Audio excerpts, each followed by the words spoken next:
på med Sebastian. Værsgo, Sebastian.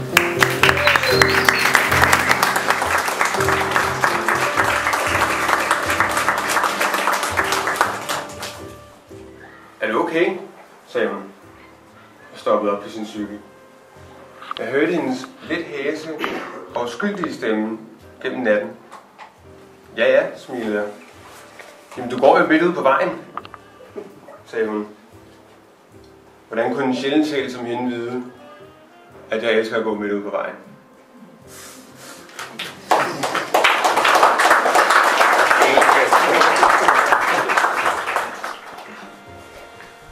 Der går en ond spire i mig.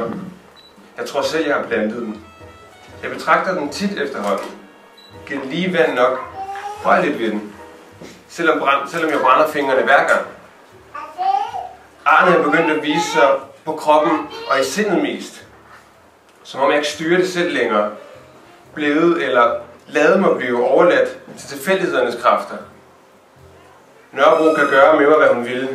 Og det gjorde hun. I dette jyske hus kan jeg måske holde mig tilbage. Kun skrive, tænke, forestille mig, hvad næste bytur bringer. Jeg brænder inderligt efter kraniebrydende oplevelser og mentale syretrip. Jeg siger aldrig nej og lider under det.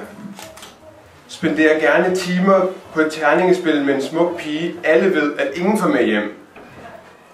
Og risikerer gerne ægte kærlighed ved oprigtigt skriveri. Jeg beklager, min elskede. Jeg kan ikke lade være. Den dag du læser dette, er du enten allerede væk og sidder lykkeligt over befrielsen et sted.